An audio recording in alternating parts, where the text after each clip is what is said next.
اور 7 آسمانوں کے اوپر اس کا نور چلا جاتا ہے، 7 زمینیں اور 7 آسمان اس بندے کے لیے مچلتے اور تڑپتے ہیں کہ مولا رزق دینے میں، خیر دینے، برکت دینے میں ہماری باری کب آئے گی، اور کب اس بندے کو خیر، عافیت، رزق، دولت، عزت، وقار، شان و شوکت پہنچائیں گے۔ 7 زمینیں بھی بے چین رہتی ہیں اور 7 آسمان بھی۔ جو یہ مسنون عمل کرتا ہے 2 انمول خزانہ، یہ مسنون عمل کرتا ہے۔ 7 زمینیں اور 7 آسمان وہ مچلتے ہیں اور وہ بے چین اور بے قرار ہو جاتے ہیں جو شخص یہ 2 انمول خزانے پڑھتا ہے۔ اور یہ کانوں پہ لکھے جاتے ہیں، کانوں پہ لکھے جاتے ہیں۔ اور پھر اگلی بات فرمایا یہی کانوں کا لکھا جب کسی کے سامنے آتا ہے، بڑے بڑے اس کے سامنے جھک جاتے ہیں، جہاں جاتا ہے یہ کانوں کا لکھی روشنی اس بندے کو موم کر دیتی ہے، چاہے جتنا بڑا ظالم، جفاجو، کینہ پرور ہو۔ یہ پیچھے بیٹھا جو پیچھے مڑ کے خود دیکھ کتنا بڑا ظالم، جفاجو، کینہ پرور ہو۔ بہت کم یہ میں باتوں کا مفہوم عرض کر رہا ہوں، ساری گفتگو کا۔ اس جیسا روتا بندہ بہت کم میں نے بڑی عجیب چیز ہے، جگہوں میں دیکھا ہے۔ یہ تو وہ وظیفہ ہے جو میرا آج بھی معمول ہے، یہ تو وہ وظیفہ ہے جو میرا 1984 کے بعد سے میرے معمولات میں ہے۔ تو میں نے اپنے کمزور، یہ تو وہ وظیفہ ہے کہ بندے نے مجھ پہ چیلنج کیا اور کہا کہ میں تجھ پہ جادو کرتا ہوں، تجھ پہ اثر نہیں ہوتا، اور اس کا چیلنج ٹھیک تھا، اور میں نے اس کو بتا دیا کہ یہ رو رہا تھا اور رو رہا تھا۔ تو بھی پڑھتا ہو اور اپنی زندگی کا معمول بنا۔ روتے روتے اس کی زندگی کا نظام عجیب تھا، رو ہی رہا تھا، رو ہی رہا تھا، رو ہی رہا تھا۔ وہ اتنا رو رہا تھا کہ مجھے ترس آنے لگا، میرا دل گھبرانے لگا، میں ہٹ گیا وہاں سے۔ اور دوسرے مجھے اپنی ذات میں شرمندگی ہونے لگی۔ کیا میں اپنے رب کے سامنے، اپنے خدا کے سامنے، اپنے اللہ کے سامنے، خداوند یکتا کے سامنے، کیا میں آج تک میں بھی ایسے رویا، ایسا بل بلایا، ایسا تڑپا؟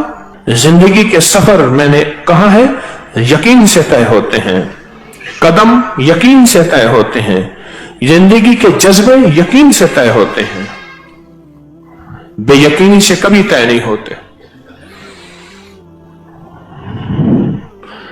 مجھے ایک جوان تسبیح خانے میں آتا ہے، مجھ سے کہنے لگا کہ ہم یہاں سے بلوچستان، بلوچستان سے ایران، ایران سے آگے ہم نے یورپ جانا تھا، کشتیوں میں، ویگنوں میں، گاڑیوں میں، پھر بھوک، پھر پیاس، اور رستے میں کہا ہم نے کئی لوگوں کو مرا ہوا دیکھا، ان کی لاشیں سوکھ چکی تھیں، جو مرتا تھا اٹھا کے پھینک دیتے تھے۔ ایک یقین کا سفر تھا جو طے کرا رہا تھا کہ یہ بھوک ہے، یہ پیاس ہے، یہ گرمی ہے، یہ حدت ہے، یہ شدت ہے، یہ سردی ہے، اور ادھر گولیاں ہیں بارڈر پار کرنے کی۔ میں پہنچ جاؤں گا، پھر میں خوشحال ہو جاؤں گا، پھر میرے پاس بہت مال ہوگا، دولت ہوگی۔ ایک یقین کا سفر ہے جو اپنے آپ کو موت کے منہ میں لے جا کے، کتنے لوگ واقعات ہوئے، 30-40 لوگ تھے، گم ہو گئے۔ ہر 2 سال کے بعد، سال کے بعد یہ واقعات ہوتے ہیں، 4 دن گھومتے ہیں پھر بھول جاتے ہیں۔ اس دن میرے پاس ایک بندہ آیا، دعا فرما دے کہ ہمارے علاقے میں ایک بندہ ہے وہ باہر ملک بھیجتا ہے۔ میں نے کہا باہر ملک کیسے بھیجتا ہے؟ کہنے لگے کہ وہ بارڈر پار کراتا ہے، آپ اجازت دیں میں جاؤں۔ میں کہ میں تو نہیں دوں گا۔ میں نے کہا پھر بندے پہنچ جاتے ہیں، کہنے لگے کوئی واپس آ جاتے ہیں اور کسی کا پتہ نہیں ہے، بس پتہ نہیں ہے۔ زندگی کے سفر یقین سے طے ہوتے، کہ یقین ہے کہ میں جا رہا ہوں، یہاں مال دولت ملے گا۔ روح کا سفر یقین سے طے ہوتا ہے، اور روح کا سفر بے یقینی سے کبھی طے نہیں ہوتا۔